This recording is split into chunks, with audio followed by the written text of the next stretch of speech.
சென்னையில் செயல்படும் தன்னார்வ அமைப்பான சிட்லப்பாக்கம் ரைசிங் வழங்கும் ஒரு விளக்கக்காட்சி. சிட்லப்பாக்கம் ஏரியை உயிர்ப்பித்த முறை பிற ஏரிகளை புனரமைக்க மாதிரியாக பயன்படுத்தலாம். இது தமிழ்நாடு நீர்வளத்துறை மூலம் செயல்படுத்தப்பட்டது. சிட்லப்பாக்கம் மக்களின் பங்களிப்பு மற்றும் தூண்டுதலால் மேம்படுத்தப்பட்டது. சிட்லப்பாக்கம் 60,000 மக்கள் வாழும் ஒரு பரபரப்பான பகுதியாகும். விவசாய நிலங்கள் காலப்போக்கில் வளர்ந்த நகர்ப்புற பகுதியாகிவிட்டது.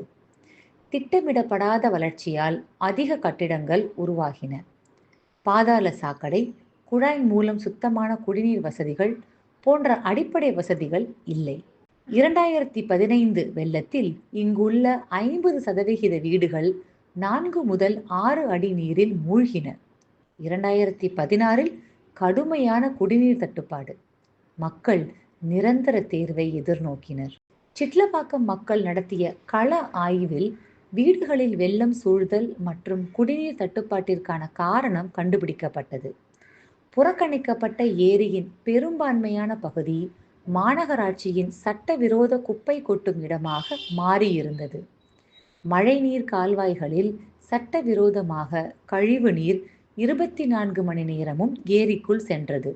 இதனால் ஒவ்வொரு துளி மழை நீரும் ஏரிக்குள் செல்லாமல் வீடுகளையும் தெருக்களையும் சூழ்ந்தது.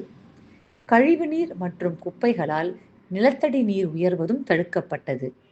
பயன்படுத்த முடியாத ஏரிக்கரைகள், ஆகாய தாமரை மற்றும் ஆக்கிரமிப்புகளால் அழகிய ஏரியாக இருந்த இடம் தவறான செயல்களுக்கு மட்டுமே பயன்படக்கூடிய இடமாக மாறியது. சிட்லப்பாக்கம் மக்கள் உள்ளூர் நிர்வாகத்திடம் வைத்த கோரிக்கைகள்: எங்கள் ஏரி மீட்டெடுக்கப்பட வேண்டும், வெள்ளத்தின் பாதிப்புகள் குறைய வேண்டும், நிலத்தடி நீர் உயர வேண்டும், பறவைகள், மீன்கள் மற்றும் மனிதர்கள் வாழும் ஒருங்கிணைந்த சுற்றுச்சூழல் ஏரியில் உருவாக வேண்டும், மக்களின் உடைமையாகவும் மற்றும் குறைந்தபட்ச பொழுதுபோக்கு வசதிகளுடன் கூடிய இடமாகவும் இருக்க வேண்டும். சிட்லப்பாக்கம் ஏரியை உயிர்ப்பிக்க 4 முக்கிய வழிமுறைகள் எடுத்துக்கொள்ளப்பட்டது. 4D method. இது எங்களின் நோக்கங்களை நிறைவேற்றுவதாக இருந்தது. அவை: டிஃப்ளெக்ட், திசை மாற்றுதல்; ட்ரெயின், வெளியேற்றுதல்; டீசில்ட், வண்டல் அகற்றுதல்; டீபென், ஆழப்படுத்துதல். முதல் படி டி டிஃப்ளெக்ட், திசை மாற்றுதல். சாக்கடை நீரிலிருந்து நகர்ப்புற ஏரிகளை காக்க திசை மாற்றுதல் என்பது முக்கிய வழிமுறை. மழைநீர் வடிகால்கள் வழியே சட்டவிரோதமாக ஏரிக்குள் வரும் கழிவு நீரை தடுக்க ஏரியை சுற்றி உள்ள வடிகாலில் மரிப்பான், இன்டர்செப்டர் மற்றும் மதகு அமைத்து கழிவு நீரை திசை திருப்ப வேண்டும். இந்த கழிவு நீரை சேகரிப்பு கிணறு மற்றும் உந்து நிலையம், பம்பிங் ஸ்டேஷன் மூலம் அருகில் உள்ள சுத்திகரிப்பு நிலையத்திற்கு, STP, அனுப்பிவிட்டால் ஏரி மாசுபடாமல் பாதுகாக்கப்படும். கழிவு நீரை திசை திருப்பிய பிறகு அடுத்தடுத்த வழிமுறைகள்: ஏரியில் உள்ள நீரை கடைசி துளி வரை வற்ற செய்ய வேண்டும். பின்னர் இயந்திரங்கள் கொண்டு ஏரியை தூர்வாரி முடிந்தவரை ஆழப்படுத்த வேண்டும். ஆழத்தின் அளவை மண் பரிசோதனைகள் மூலம் உறுதி செய்து கொள்ளலாம். 4 வழிமுறைகளின் படிகளின் இந்த வகையில் தூர்வாரப்பட்டு ஆழப்படுத்தப்பட்ட ஏரி அதிகப்படியான அளவு மழைநீரை சேகரித்து வைக்க தயாராகும். இதன் மூலம் ஏரியின் சூழல் மண்டலம் செழிக்கும். 4 படிகளின் விளைவுகள்: ஒரு காலத்தில் சாக்கடை கலந்த நீராக இருந்த இந்த ஏரி இப்போது சுத்தமான நன்னீர் ஏரியாக மாறியதை சோதனைகள் உறுதிப்படுத்துகின்றன. இதன் தரமும் நீரின் அளவும் நம் எதிர்கால தலைமுறையினருக்கு பெரும் பலன் அளிக்கும். மேலும் பருவமழை காலங்களில் மட்டும் 14 மில்லியன் கன அடி மழை நீர் இந்த ஏரியில் சேமிக்கப்படுகிறது. ஏரி ஒரு சொர்க்கம். நடைபாதைகள், நன்னீரை சேகரிக்கும் நீர் நிலையம், செழிப்பான நிழல் தரும் மரங்களால் ஏரி பலரையும் ஈர்க்கும் சொர்க்கமாக மாறி வருகிறது. 2 முக்கிய காரணங்களால் நம்மை சுற்றியுள்ள ஏரி மீட்டெடுப்பு முயற்சிகள் தோல்வியடைகின்றன. பொறியியல் ரீதியான தீர்வான கழிவு நீரை திசை திருப்பாதது.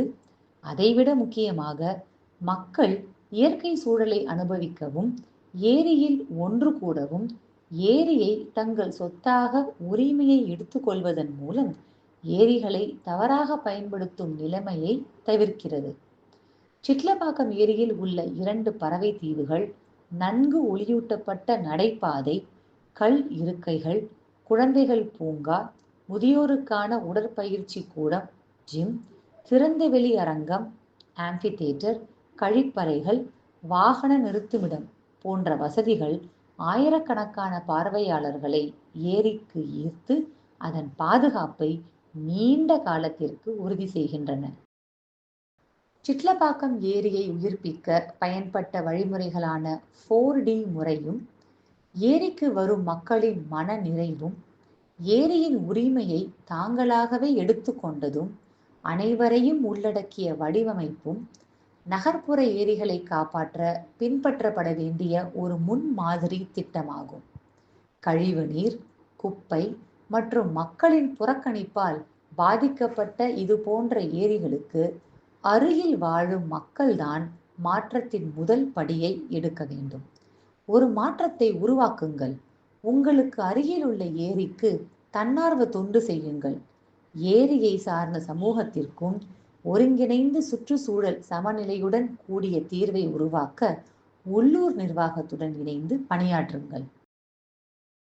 சிட்லப்பாக்கம் ரைசிங் சார்பாக எங்கள் ஏரியை மீட்டெடுத்ததற்கும் தொடர்ந்து மேம்படுத்தி வருவதற்கும் சிட்லப்பாக்கம் குடியிருப்பாளர்கள், நீர்வளத்துறை, தாம்பரம் மாநகராட்சி அனைவருக்கும் எங்கள் மனமார்ந்த நன்றியை தெரிவித்துக் கொள்கிறோம்.